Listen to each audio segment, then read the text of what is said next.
Narescue sa Cebu City ang isang sanggol na dinukot umano ng isang babaeng flight attendant. Ang suspect naka-hospital arrest sa ngayon. Makibalita tayo kay Luan May Rondina ng GMA Cebu. Sabado ng umaga, isang pulang kotse ang nagmamanman sa isang bahay sa J. Alcantara Street sa barangay Sambag 1, Cebu City.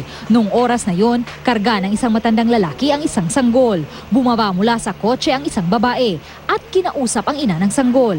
Ayon sa ina ng sanggol, kinumbinsi siya ng babae na sumakay siya at ang anak sa kotse para madala sila sa isang mall.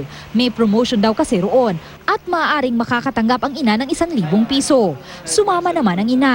Habang nasa loob sila ng sasakyan, sinabihan daw ng suspect ang ina ng sanggol na kunin na ang mga gamit ng bata at ang kanyang vaccination card.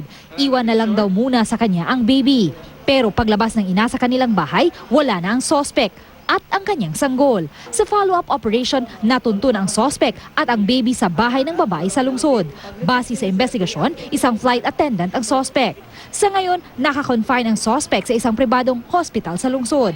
Nang aarestuhin na raw kasi ng mga pulis ang suspect, bigla itong nagkaroon ng bleeding. Sabi raw sa kanila ng babae, 2 beses na siyang nakunan noong nakaraang taon at nitong nakaraang buwan. Murag hospital arrest siya, mintras under treatment pa siya, magwat pa ta sa advice sa doktor nga okay na siya. Para ato siya ni pull out. Sa doktor, dili siya gawas nun. Dili siya, arrested gid siya sir. Gwardyado ng mga pulis ang kwarto ng suspect. Nasa ngayon ay wala pang pahayag. Ayon sa ina at lolo ng sanggol, wala na silang planong magsampa ng kaso. Pero ang pulisya, desididong kasuhan ng suspect. Sa karon is amo gid siya gi-encourage na kuan ginamo. Gihilo na mo siya nga upadayon kaso. Luan Marondina, Nagbabalita, Pilipinas.